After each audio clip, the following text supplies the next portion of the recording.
2 magazines, and I love the fact that they're at least 17 rounds each. On an everyday carry, you guys seen when I shot this gun versus the Sig 365, the Shield, the Smith & Wesson Shield Plus, and the Glock 48. All those came with less than 13 rounds or less.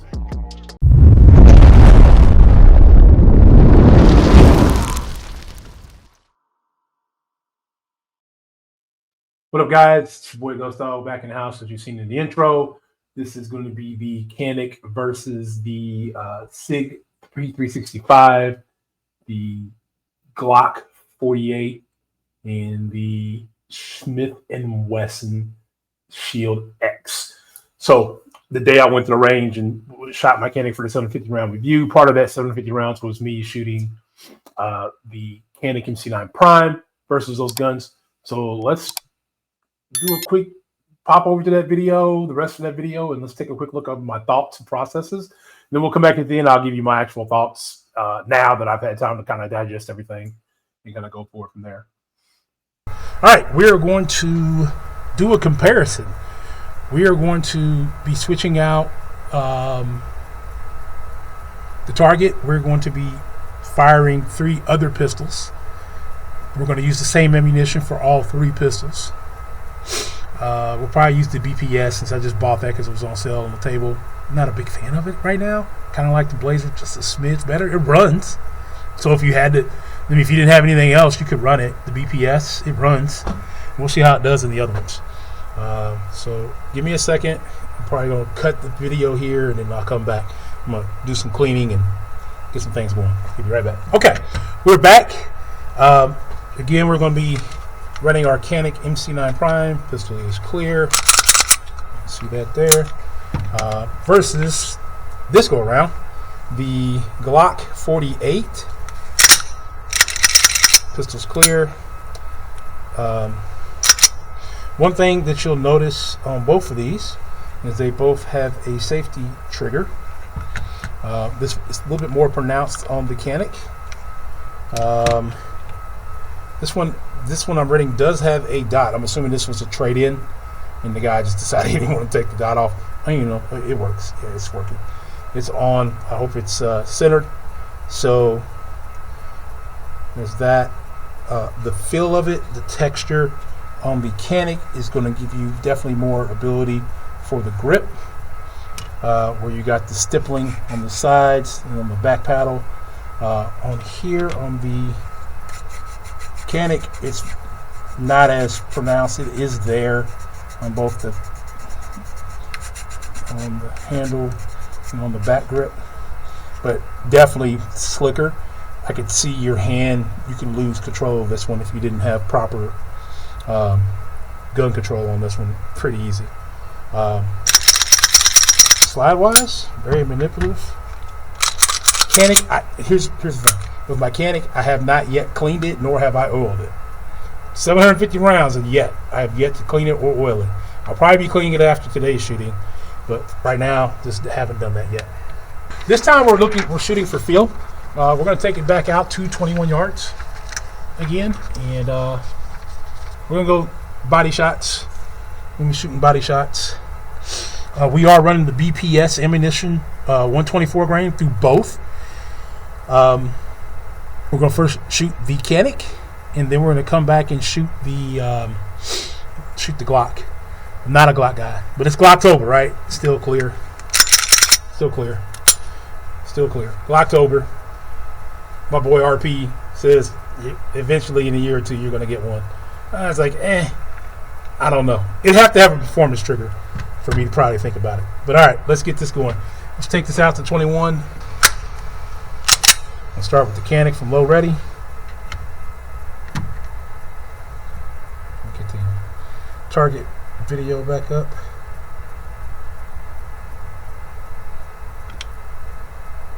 There we go. All right, low ready, and we're going to be center body 9s inside on all sides.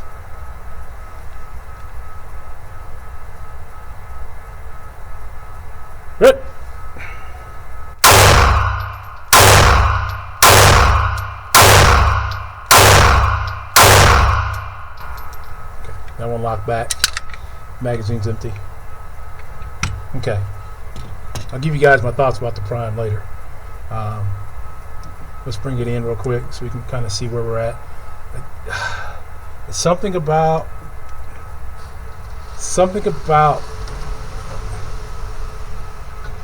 those initial shots. All right.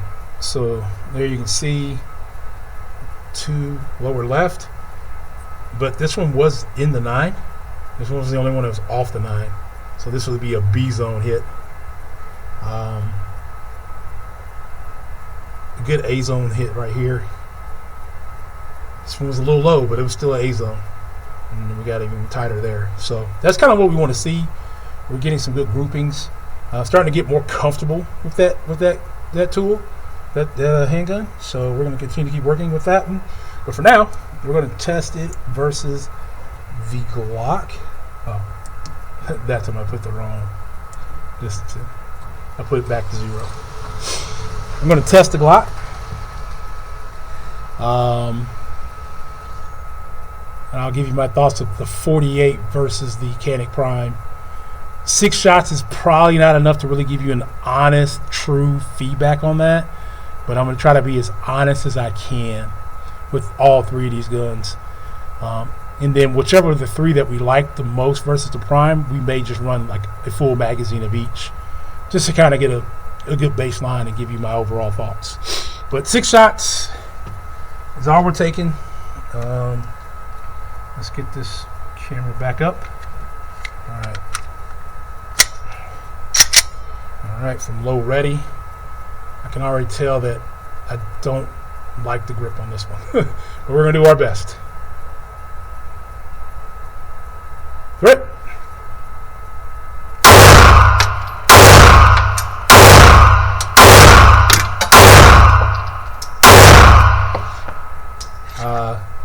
Magazine is empty. Pistol's clear. Let's bring that in. Okay.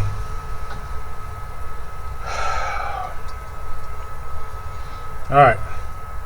So we had the one outside the A zone or the B zone earlier. That's the other one outside the B zone. We got 1, 2, 3 in the C zone, and then we have 1. I don't remember which one. I think it's this one. That one there in the A zone. Honest opinion about the Glock itself. Not a huge fan of the way it felt in my hand. Didn't like the trigger at all. Again, I would probably, if I did own a Glock, would definitely be looking to a performance trigger. The dot was okay. I'm not going to let the dot be the deciding factor. Okay, so that is the Glock. We're going to leave the target up. We are going to move on from the Glock. This one's going to be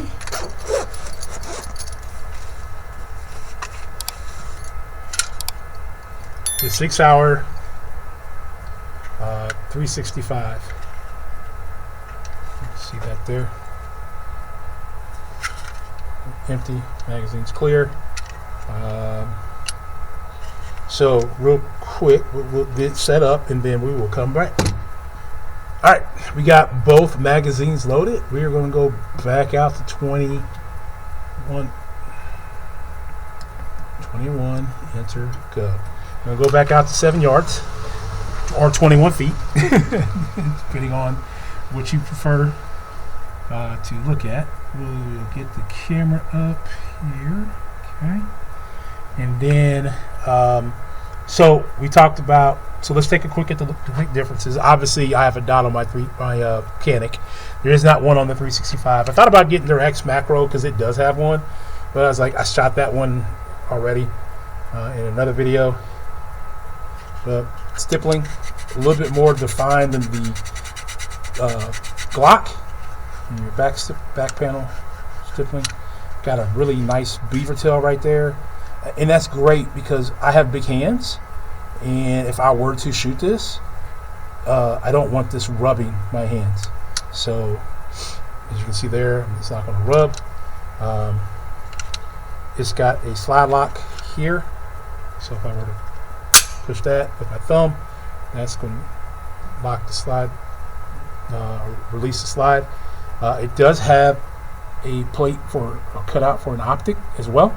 We're going to be shooting with iron sights. It's been a minute, and when I mean a minute, like June.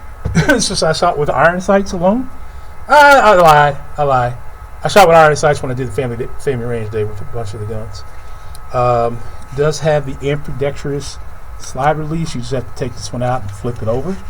But there's the slide release there. All right, let's get them set them up so we can send them down range, as Yoke would say. All right, we're gonna go top right with this one. I think I'm all set up on this camera here to hit record. All right, we're hitting record. We're good there. And from low ready again. Okay. Hit. Actually, we're just going for feel and action.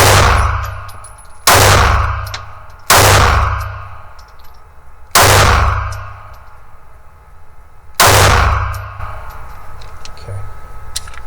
That one was all over the place because my grip was also all over the place. I felt it. We'll bring it in, take a look at it. That was all over the place because my grip was all over the place. Yeah, that's terrible. That was me, not the gun. I'm shooting for this. I only got 1, 2, 3, 4, 5. 1, 2, 3, 4, 5, 6. So none of them hit. None of them. Not one. Not one. That's terrible. That's absolutely terrible. But, bro, I swear to God, select 21 feet. Go. Oh, man. All right. I'm going to shoot the 365 same way. Iron sights. So forgive me. Sig fanboys, I'm sorry. It's been a while since I shot with irons. We're going to take it nice and slow. All right. Turn it clear. Don't like this trigger. So that's the wall. There's not a lot of take up, but that's the wall. Yeah, not a big fan of that. That's not a very fun trigger. All right, low ready. Iron sights.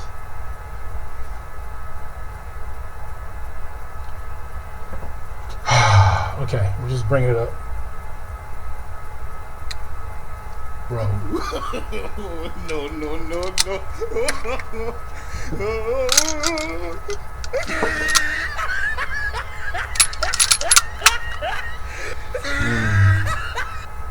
Maybe I didn't slap the magazine hard enough in there. It's very possible. I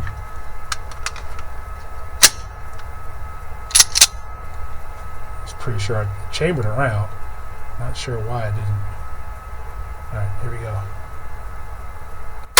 There we go. Happy. Woo!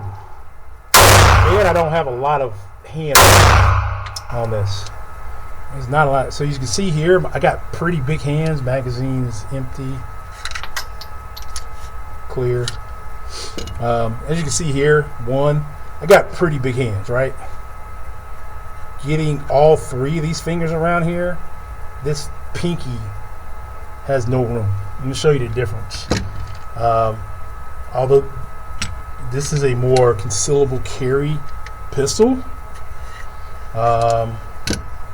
this one's a little bigger, a little longer slide, or a little longer hand grip here.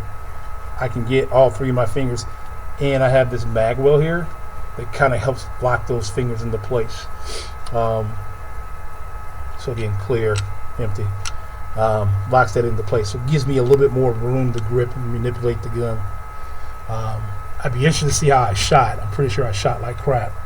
I also forgot to zoom in on that one, but we'll zoom in on the edit, so that's not a big deal. 0, go. All right, so there are the 1, 2, 3, 4, 5, 6. So I don't even know where those shots went. There's one way over here. There's one right there, which means I was not even close. I was not even near with irons, which means your boy Ghost has gotten lazy. He's been using the dot a little too much. That's just a poor performance all the way around. The 365 for me is just a little too small. My wife is looking at this one. She's looking at this, the Lux, which is the 380 version, and the Smith & Wesson Bodyguard 2.0 380, the new one. It just came out with the tritium sights on it. But yeah, just can't really get a good grip with this pinky, and it just, for me, I can't control it as well. So there's that. All right, so that is the P365. 6 shots through that one. Terrible accuracy performance on my behalf. I'm not blaming the gun. I'm blaming me shooting with irons. We may be bringing this one back. It's currently not my fave just because it is a smaller gun. All right. Up next, we're not going to stop. We'll just cut camera at that point if we have to. But up next is the shield. Okay. It is clear, empty. Shield plus. Again, as you can see already, I got my 2 fingers on. There's nothing here. I'm going to assume the way that this is cut, you can see it's cut right there. The magazine will be there to cut my pinky. It does have the safety trigger right there. Stippling on this one is probably very similar. Not quite as aggressive as the Canik, but more probably closer to the 365. It's got a orange iron sight. Again, I'm gonna shoot with irons. So for you shield guys, I'm sorry. Or Smith & Wesson guys that love the shield, the MP shield plus, I'm sorry. I'm sorry in advance. I'm sorry.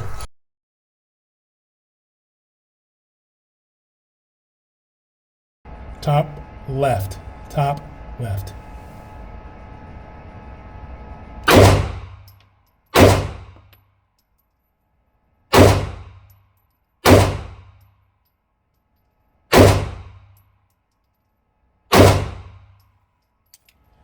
Okay, let's pull that in. Give us our baseline. Okay. Oh, look at that. When you take your time to work on accuracy. Whew.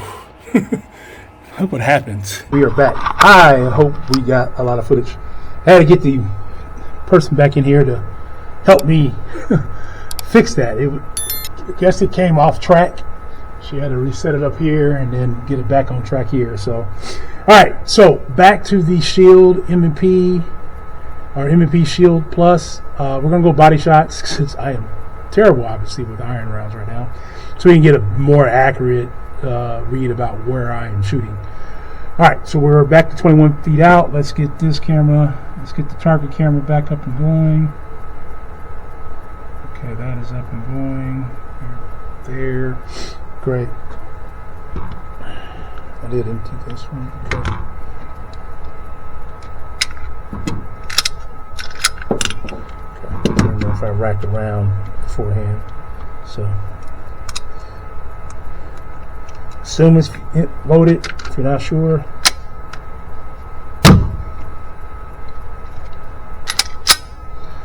Not a fan of these even smaller guns. I understand their purposes, but for me, my big hands, this is not a great feel. I will tell you this: I can get my pinky on this pretty comfortably, so I can grip with these 2 fingers pretty good. All right, so just about getting accurate hits on this.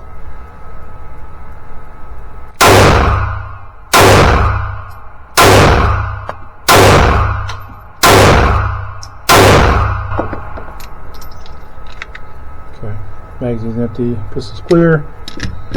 Let's get that back in.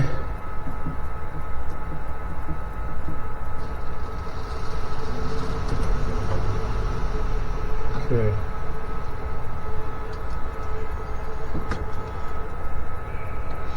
Oh, okay. Shot high with that. You can see there. 1, 2, 3, and I don't know where the rest of them are. 1, 2, 3, 4, 5, 6, 7, 8, 9, 10, 11. No, yeah. One went over here. Because 1, 2, 3, 4, 5, 6. Yeah, there was one there. So 2 high, 1 low. Yeah, that's just kind of all over the board with that one.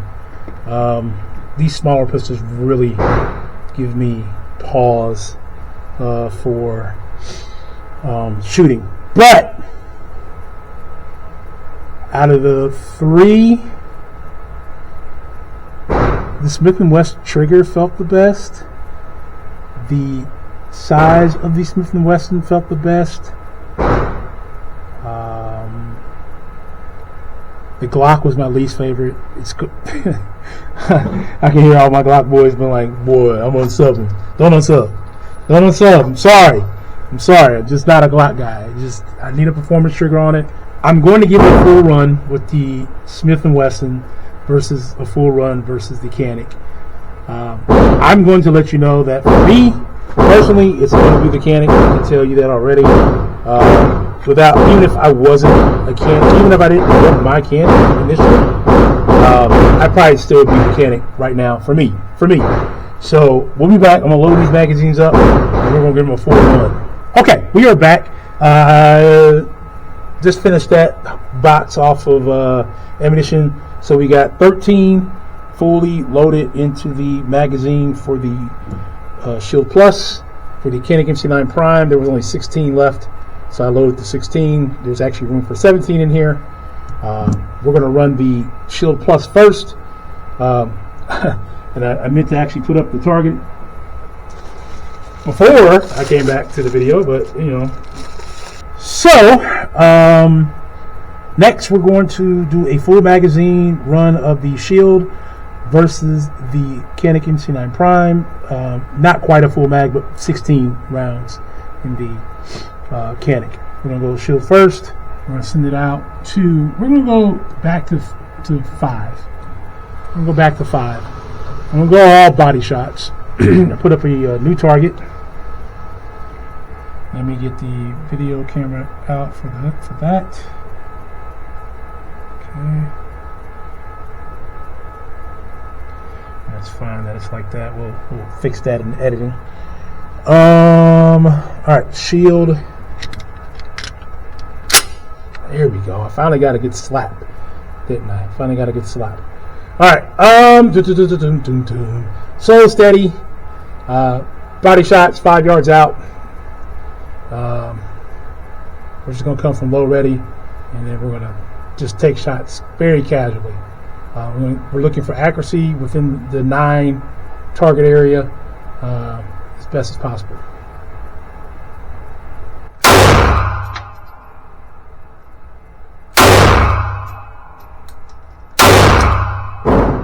Okay.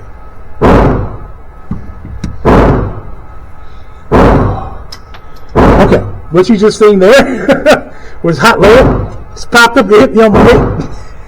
So once you do that, you put the gun down and you get the hot lead taken care of. Woo!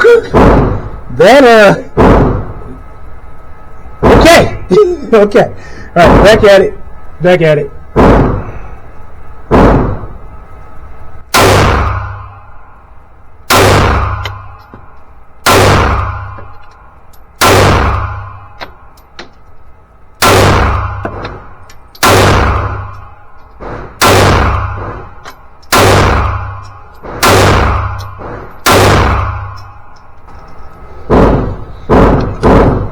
Magazine empty, pistol's clear.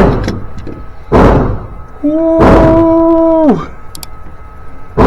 That did not feel good. does not feel good. But okay, so that was a slower and steadier pace. Really making sure that I get some good shots on here. Kind of all over the place, but we did finally get some. Look at that. We got us in the A zone, 6 in the A zone total, 4 basically right there, 2 definitely in the bullseye. We had 1 high right there. We had 3 in the C zone, 3 in the B zone, or the 8 and 7. So 1, 2, 3, 4, 5, 6, 7, 8, 9, 10, 11, 12, and then 13. So all 13 were on paper. Just we got high here, and just trying to make sure I'm more accurate with my irons. We can work on speed later. We want to be accurate right now because you have to account for every round that you put out there, right? You have to account for every round. Okay, so that was the Smith & Wesson Shield Plus in 9mm. I didn't say it. It is cut for an optic as well, so you could put an optic on this one. So there's that. All right. Canik MC9 Prime. Send it back out to 5 yards.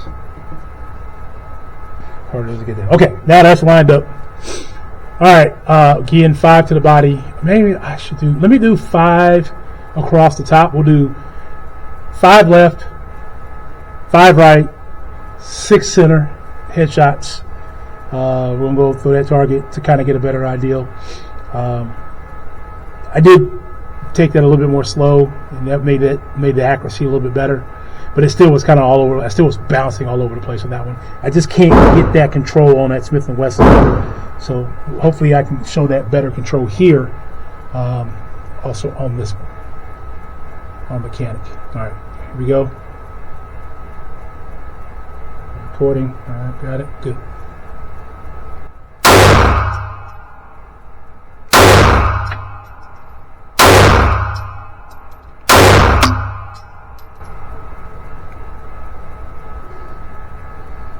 Let that go up. Good.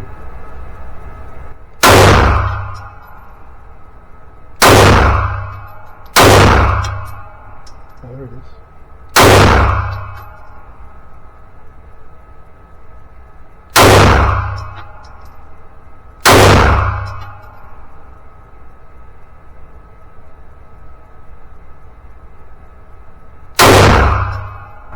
It's got all over.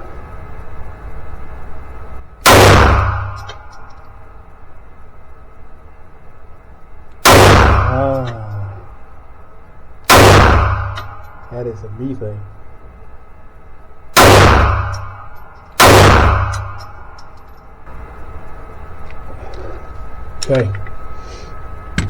Okay, you guys see me kind of fishing a little bit.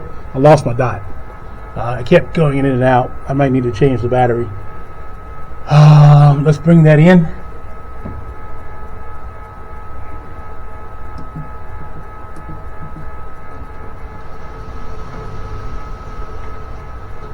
All right. So one reel off right here. I'm pretty sure some of those might be me as well. Yeah, because all those were in here. In fact, yeah. So that's D zone. But considering on the body, which we weren't aiming for at all. So we had one off of here. Full step back a little bit. I don't know if I can zoom out anymore. We had one off there. When we were aiming over here, we had hit there, here. I think that might, no, that's not me. When we were aiming over here, we had this one. We had these two down here. So I'm shooting over here. Over here, shoulder, off target, 2 in target. And then for the headshots, we had 1, 2, 3, 4, 5. This might actually been for here. I think I just missed this altogether. So I lost my dot about 4 shots in over here. Try to relocate it back over here. Never got it back here to the very end. And then kept losing it a few shots over here. But more control mechanic just because of the longer slide. Put the two together. You can see there a longer slide, or longer grip. I'm sorry. I will say all three, the Smith & Wesson, the 365, and the Glock were all a little bit more snappy. And that is because they are shorter barrels. Shorter barrels are always going to be snappier. But overall, my thoughts, those three other ones are just a little too small for my hands personally. What I will suggest to you is that you go out. It's cheaper for you to rent a gun, shoot it a few times, take a day at the range and shoot a few rounds, a few magazines worth through each one, and figure out which one's going to be the best one for you. Then to say, oh, buy this one, you buy it, then you take it to the range and you shoot it and you hate it. So rent as many different guns as you possibly can, and then decide which one's going to be the best one for you. All right, guys, we are back from the range, back to talk a little bit more about that video. Now, it's been about 3 weeks since I actually shot that video, but I'm coming back to give you my thoughts today. Going to be following that video up with a video that I shot with my buddy Mike at the range with his Glock as well. But we shot the Smith & Wesson Shield Plus. We shot the Sig Sauer P365, and we also shot the Glock 48. I don't like Glocks.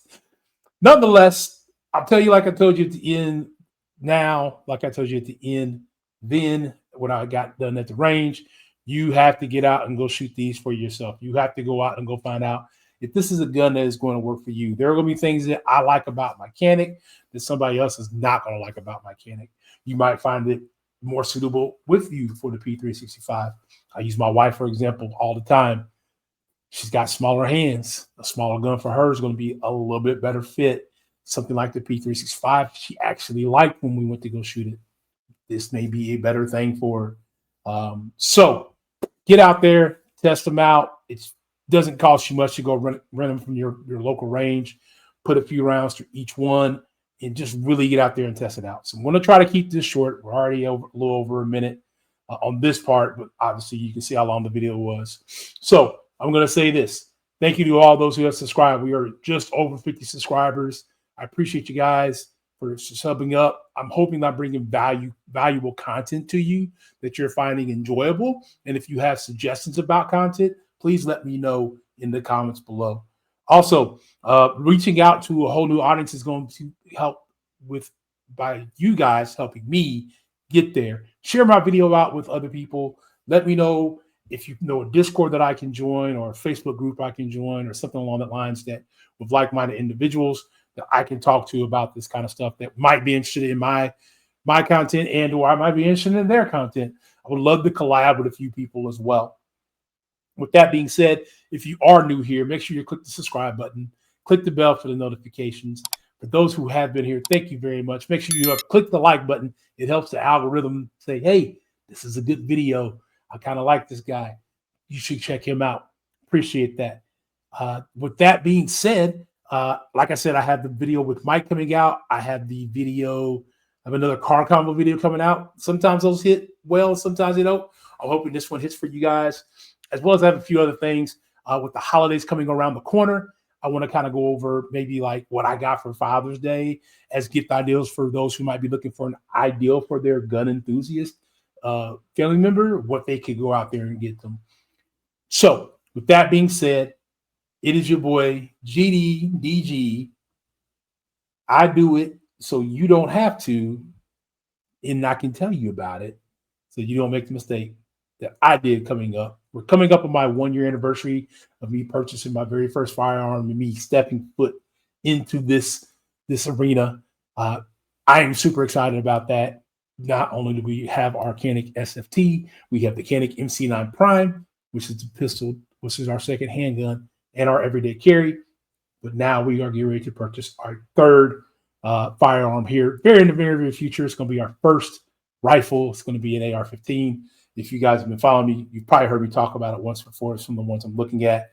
So one of those is going to be coming to the channel very soon, along with a few other things. But until then, GDDG saying stay safe, stay ready, stay prepared. And I'll catch up with you next time. Peace.